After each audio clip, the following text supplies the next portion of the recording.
Good morning बच्चों, आप सबका स्वागत है मेरे channel learn science with math में। मैं रचना पांडे। आज हम एनसीईआरटी क्लास 8 की पाठ 1 फसल उत्पादन एवं प्रबंध के सभी प्रश्न के उत्तर यहाँ पे हल करेंगे। फसल उत्पादन एवं प्रबंध पाठ का हमारे नाम है फसल उत्पादन एवं प्रबंध। अब इस पाठ के जितने भी प्रश्न उत्तर पाठ में दिए गए हैं उसका हम यहाँ पे हल करेंगे। मैं आपको समझाऊंगी भी और उसको हल भी कराऊंगी। अभ्यास के सभी प्रश्न उत्तर को आप विधिवत समझिए और कमेंट बॉक्स में जो उत्तर समझ में ना आए उसे आप कमेंट कर सकते हैं। मेरे चैनल को जिन भैया बहनों ने या जो भी व्यूवर्स हैं उन्होंने अगर सब्सक्राइब नहीं किया है तो please subscribe, like, comment, share ज़रूर करें। आइए चलते हैं अपने प्रश्न की ओर। प्रश्न क्रमांक 1, निम्नलिखित सूची में से सही शब्द चुनकर रिक्त स्थानों की पूर्ति कीजिए। तो हमें कुछ शब्द दिए गए हैं, उन शब्दों को हमें खाली स्थान वाक्य दिए गए हैं वो रिक्त हैं, उनमें हमें सही शब्द को भरना है। जैसे एक ही जगह पर बड़े पैमाने पर उगाए गए और उगाए जाने वाले पौधों को क्या कहा जाता है। तो जब बड़े पैमाने या बड़े स्तर पर जब हम किसी चीज़ का उत्पादन करते हैं तो उसे हम फसल कहते हैं, अर्थात यहाँ पे उत्तर क्या होगा, फसल। फिर दूसरा, फिर बी नंबर, फसल उगाने से पहले पहला कदम मिट्टी का क्या करना होता है। यानी जब हम खेतों में फसल बुआई करते हैं उसके पहले हम मिट्टी को क्या करते हैं, तो हम मिट्टी की तैयारी करते हैं। फसल बोने से पहले हम मिट्टी की तैयारी करते हैं कि इसमें अब हमको फसल बोना है, तो यहाँ पे रिक्त स्थान में क्या होगा, तैयारी। फिर सी नंबर, या क्षतिग्रस्त बीज पानी के ऊपर होगा।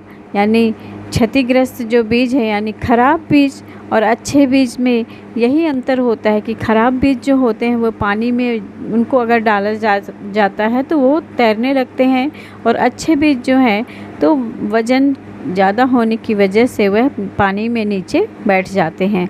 तो अतः यहाँ पे क्या होगा, क्षतिग्रस्त बीज जो है पानी के ऊपर तैरता होगा। फिर डी नंबर, फसल उगाने के लिए पर्याप्त धूप और मिट्टी और क्या क्या आवश्यक है। तो फसल उगाने के लिए पर्याप्त धूप होनी चाहिए, मिट्टी अच्छी होनी चाहिए, उसके अलावा पानी और सभी पोषक तत्व फसल उगाने के लिए आवश्यक होते हैं। तो ये हमारा प्रश्न क्रमांक 1 था। प्रश्न क्रमांक 2, तो खरीफ की फसल हमारी चावल हो जाती है। फिर रबी की फसल में हमारा क्या होगा, रबी की फसल में हमारा गेहूँ, चना, मटर। और फिर रासायनिक उर्वरक कौन कौन से हैं, तो यूरिया, फास्फेट, बी नंबर, ये सब हमारी रासायनिक उर्वरक हैं।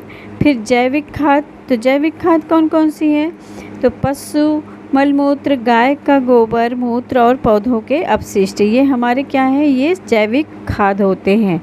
इस तरह से ये प्रश्न नंबर 2। अब आइए प्रश्न नंबर 3 की ओर चलते हैं।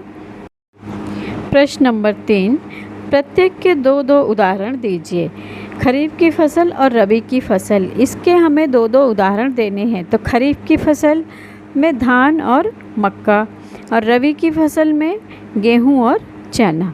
प्रश्न नंबर 4, प्रश्न क्रमांक 4, निम्नलिखित में से प्रत्येक पर अपने शब्दों में एक अनुच्छेद लिखिए। यानी हमें ये 4 शब्द दिए गए हैं, इनके बारे में लिखना है। ए नंबर, मिट्टी की तैयारी, बी नंबर, बुआई, सी नंबर, निराई, डी नंबर, थ्रेशिंग। तो उत्तर मिट्टी की तैयारी। तो फसल उगाने से पहले मिट्टी की तैयारी आवश्यक होती है। इसमें मिट्टी को जोतना, ढीला करना शामिल होता है। यह जड़ों को मिट्टी के गहराई में प्रवेश करने और गहरी होने पर आसानी से सांस लेने की अनुमति देता है। यानी कि हम मिट्टी की तैयारी कर देंगे तो जो पेड़ पौधों की जड़ें होंगी वो आराम से मिट्टी के अंदर चली जाएंगी और उनको सांस लेने में आराम रहेगा। फिर बुआई, फिर खा नंबर, बुआई तो मिट्टी में बीज डालने की प्रक्रिया क्या कहलाती है? बुआई कहलाती है।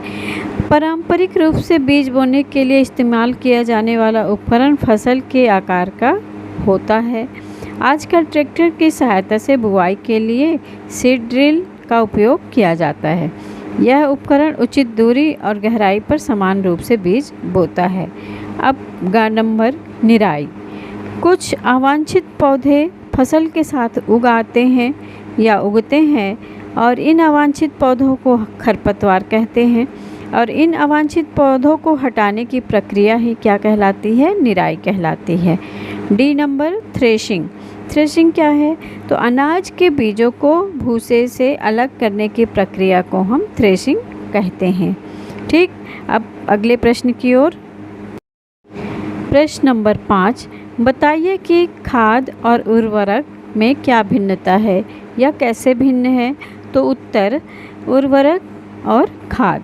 तो उर्वरक क्या है? यह उर्वरक एक अकार्बनिक नमक है। खाद यह मवेशियों के गोबर, मानव अपशिष्ट और पौधों के अवशेषों से अपघटन के द्वारा इसका प्राकृतिक रूप से निर्माण किया जाता है। फिर दूसरा कि कारखानों में एक उर्वरक तैयार किया जाता है, यानी उर्वरक कारखानों में तैयार किया जाता है और जो हमारी खाद है यह खेतों में तैयार की जा सकती है। फिर उर्वरक यह एक मिट्टी को ह्यूमस प्रदान नहीं करता है, यानी जो उर्वरक है रासायनिक उर्वरक यह मिट्टी को हमारे ह्यूमस प्रदान नहीं करता है और खाद जो है यह हमारी मिट्टी को ह्यूमस की एक परत प्रदान करती है।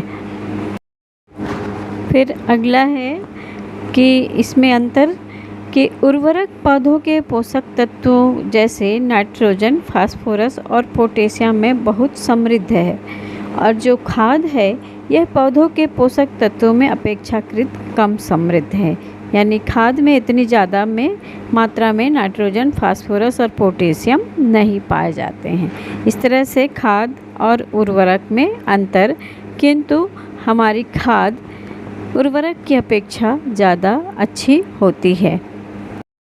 प्रश्न नंबर 6, सिंचाई क्या है? सिंचाई की 2 विधियों का वर्णन कीजिए जो जल संरक्षण करती हैं, यानी सिंचाई क्या है और इसकी 2 विधियों को हमें बताना है। तो सिंचाई क्या है पहले जानते हैं। पौधों की वृद्धि में सहायता के लिए पानी देने की कृत्रिम विधि को ही हम सिंचाई कहते हैं। सिंचाई के मुख्य स्रोत कुएं, नलकूप, तालाब, झीलें, नदियाँ हैं। अब पानी के संरक्षण में हमारी मदद करने के लिए हमने 2 विधियों का यहाँ पे वर्णन किया है। आइए उसके बारे में भी जानते हैं। पहली विधि है स्प्रिंकलर सिंचाई प्रणाली। इस सिंचाई प्रणाली में शीर्ष पर घूर्णन नालिका के साथ ऊर्ध्वाधर पाइप की व्यवस्था होती है।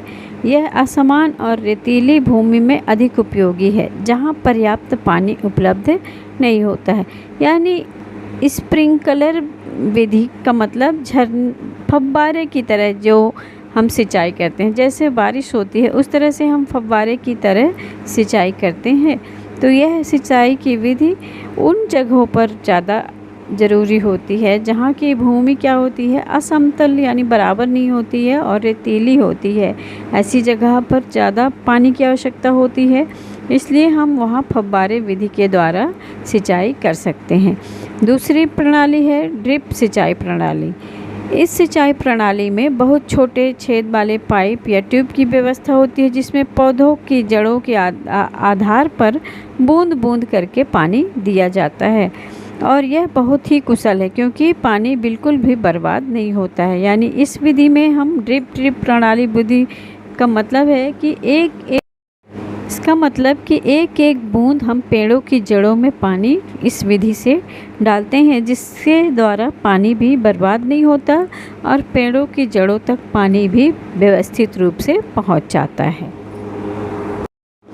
प्रश्न नंबर 7, यदि खरीफ के मौसम में गेहूं बोया जाए तो क्या होगा? चर्चा करें।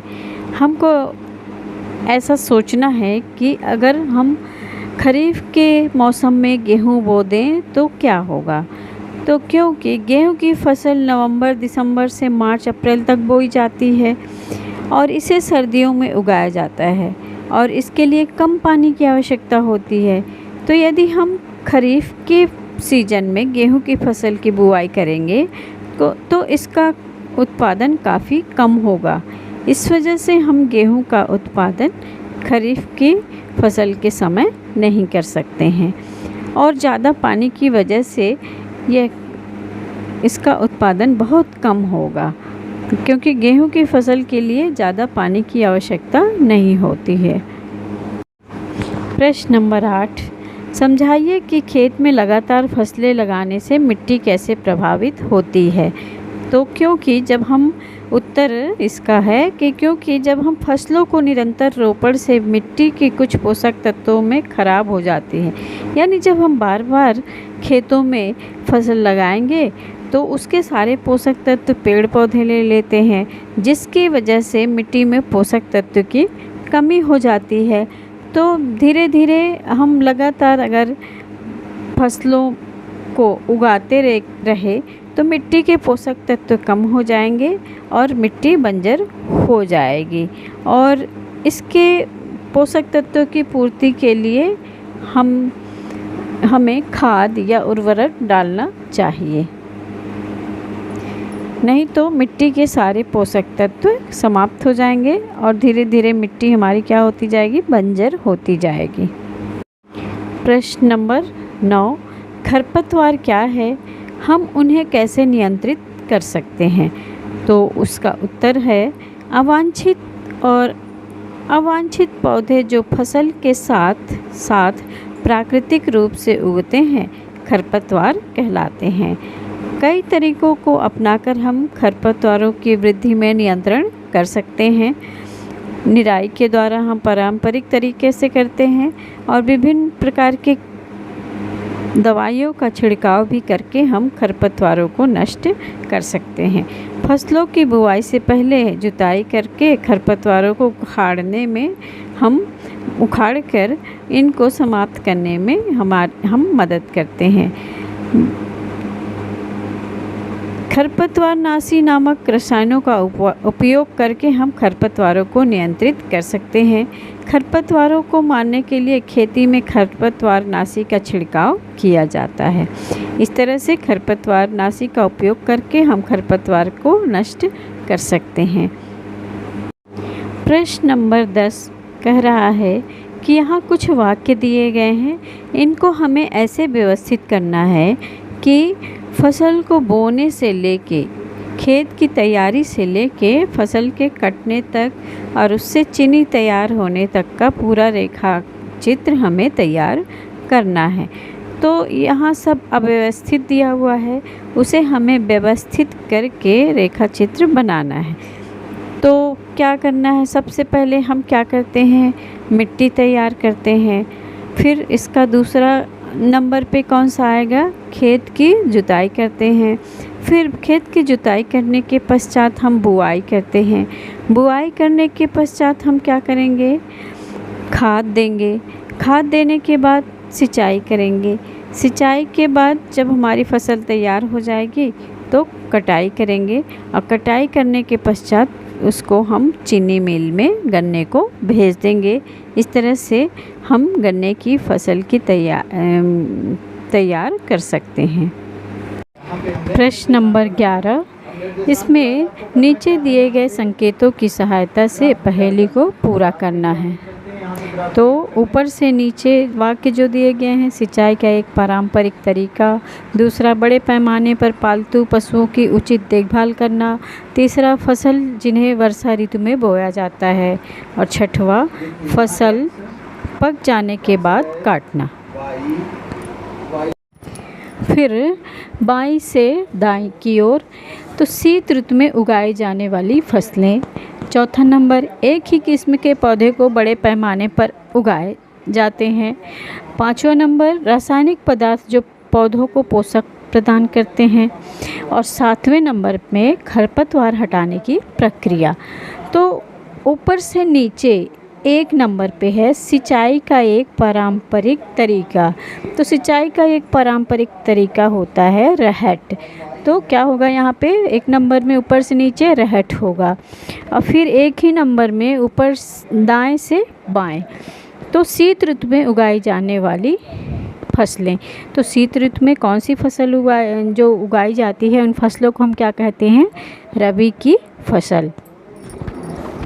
फिर ऊपर से नीचे बड़े पैमाने पर दूसरे नंबर में ऊपर से नीचे जो है दिया हुआ है, बड़े पैमाने पर पालतू पशुओं की उचित देखभाल करना। तो क्या होता है, इसे क्या कहेंगे? पशुपालन, है ना। जब हम बड़े पैमाने पर पशुओं की देखभाल करते हैं, उनकी रख रखाव करते हैं, तो उसे हम क्या कहते हैं? पशुपालन। फिर तीसरा नंबर ऊपर से नीचे दिया गया है फसल जिन्हें वर्षा ऋतु में बोया जाता है। तो ऐसी फसलें जिन्हें वर्षा ऋतु में बोया जाता है तो उन्हें हम क्या कहते हैं? खरीफ की फसलें। फिर छठवां नंबर फसल पक जाने के बाद काटना, यानी जब फसल पक जाती है उसके बाद हम जब उसको काटते हैं तो इस प्रक्रिया को हम क्या कहते हैं? कटाई। क्या कहेंगे? कटाई। इसलिए 6 में ऊपर से नीचे क्या हो जाएगा? कटाई। फिर बाएं से दाएं ओर पहला नंबर शीत ऋतु में उगाई जाने वाली फसलें। शीत ऋतु में हम कौन सी फसल उगाते हैं? रबी की फसल।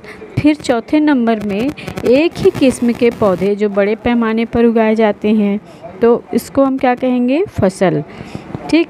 फिर 5वें नंबर में रासायनिक पदार्थ जो पौधों को पोषक पदार्थ प्रदान करते हैं। ऐसे रासायनिक पदार्थ जो पौधों को पोषक प्रदान करते हैं तो उन्हें हम क्या कहते हैं? उर्वरक, रासायनिक उर्वरक कहते हैं। 7वें नंबर पे खरपतवार हटाने की प्रक्रिया। तो खरपतवार हटाने की प्रक्रिया को हम क्या कहते हैं? निराई, है ना। इस तरह से आज हमने क्लास 8 के फर्स्ट लेसन फसल उत्पादन एवं प्रबंध के सारे प्रश्न उत्तर यहाँ पे हल किए हैं। अब मिलते हैं अगले वीडियो में। तब तक के लिए थैंक यू, धन्यवाद।